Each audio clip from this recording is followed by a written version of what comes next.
Hi everybody, my name is Agnes. I've lived with dementia now for 9 years. I'm a proud member of the Scottish Dementia Working Group, which is an independent voice of people who campaign within Alzheimer Scotland, or if you've heard them referred to during this conference, the Tartan Army. Well, they've all gone home and abandoned me, but yeah? Oh, there you are. But our carers, some of our carers are there. I'm also the current vice chair of the European Working Group and sit on the board of the Dementia Alliance International. Why am I bragging about this? Not for ego, but to prove and show that there is people out there with dementia campaigning all over the world. Well, I hope you have all enjoyed the conference as much as I have, and the staff, especially the lovely staff with the blue uniforms, have looked after the people with dementia very well.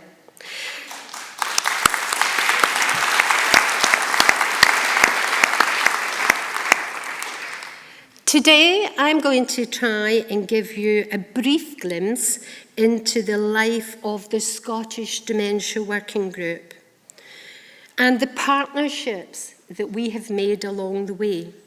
What was, which was in the dark ages before conferences and before we were welcomed into the conferences, what is now, and what will be in the future.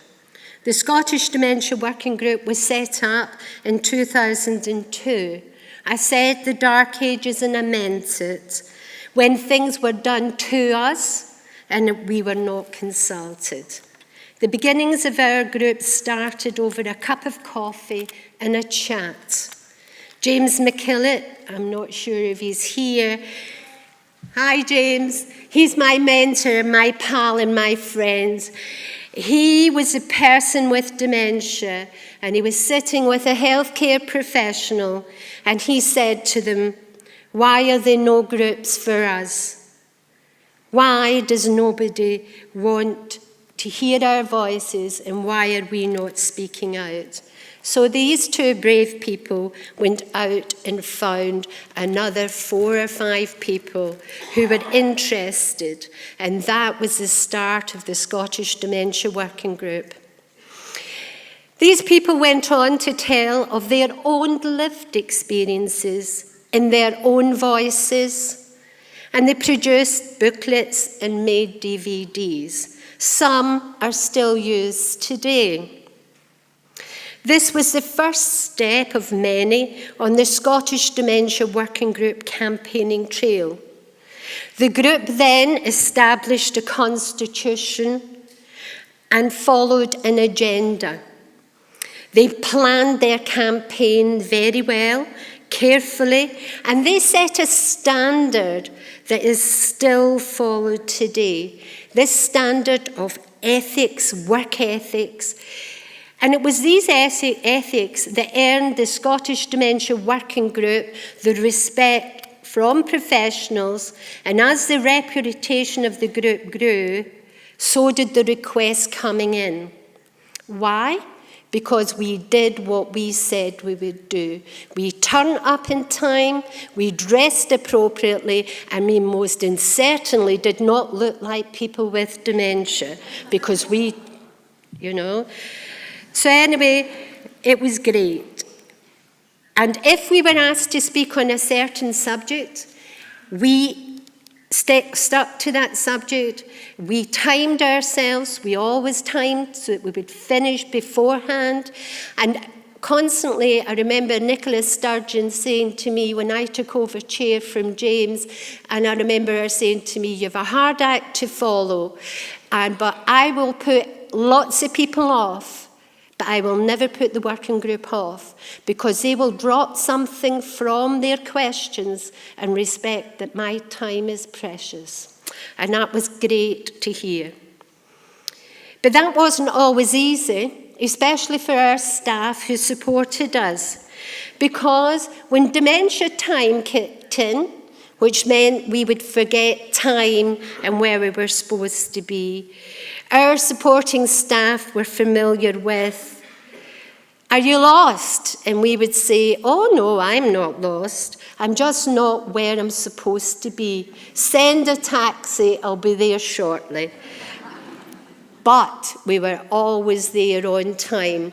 And what you couldn't see in that slide of our two friends is we always met up at the Lost Property Office in Glasgow.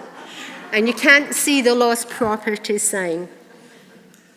We are now in our 13th year as our national campaigning group. Today, all over Scotland, we have 100 active members. I would like to say it's been a bed of roses, but I would tell you a lie. Because as our numbers grew, and the requests grew, and dementia challenges kicked in, the group were challenged.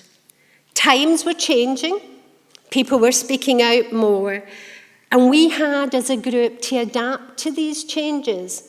And as for you as professionals and carers, you will know that we don't do change well. We kick our heels. We want everything to remain the same. So this year, the group took time out to take stock.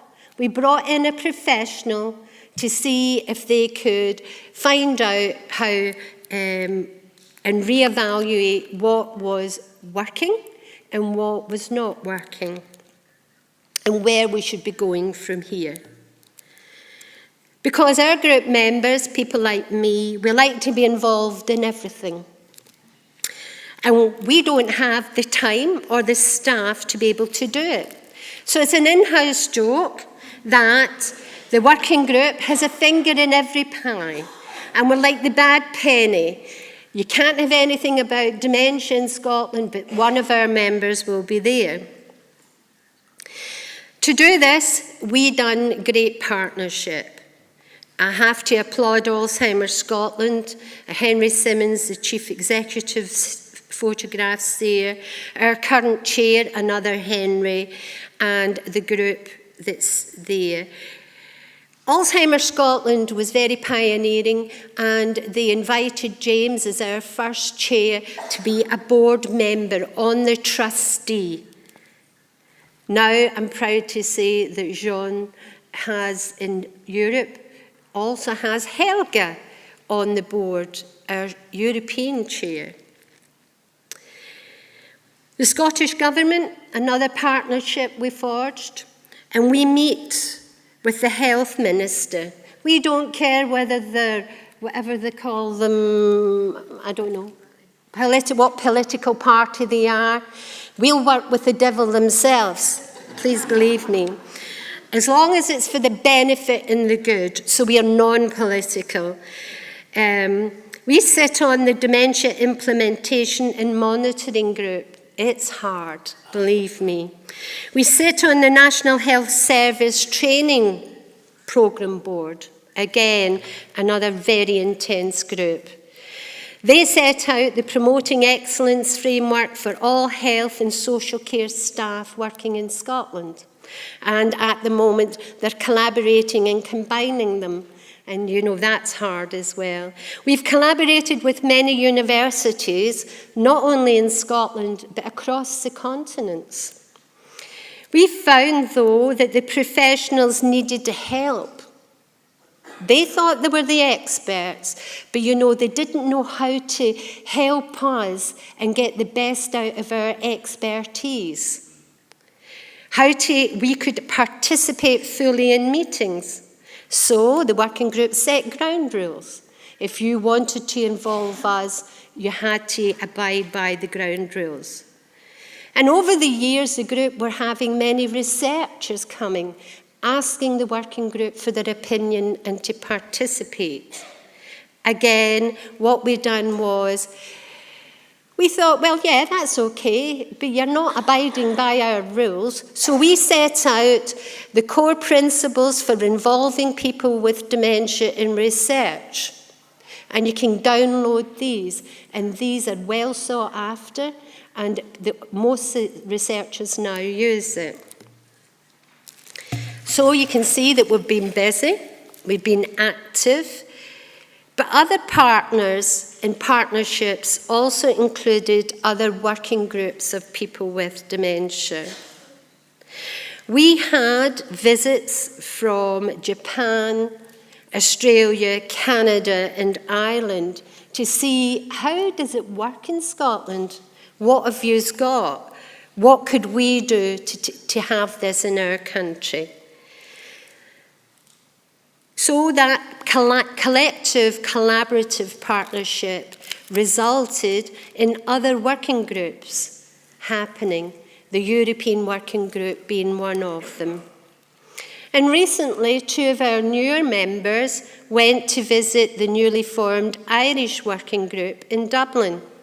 And John, he came back and he laughed, and he had us laughing because he told us in the buses in Ireland, they have the picture of Helen the Vice Chair on every bus. Why haven't we done that in Scotland? You know, so we were quite fond of that. So that was the Irish raising awareness. Well done, Ireland. Japan, all of these groups, they took what worked in Scotland, and what I love about it is they put their own culture in it and then empowered it and embraced it as their own. Dementia, we all know, we've listened all through this conference, is a global challenge. And I believe it's in these type of forging partnerships we will find a global solution. Now you must wonder, what is the Scottish Dementia Working Group going to do next? I was kind of wondering that. Well, I'm telling you, you'll need to come next year and maybe I'll tell you. I hope you enjoy and stay for the next session that's going to happen. Thank you for listening to me.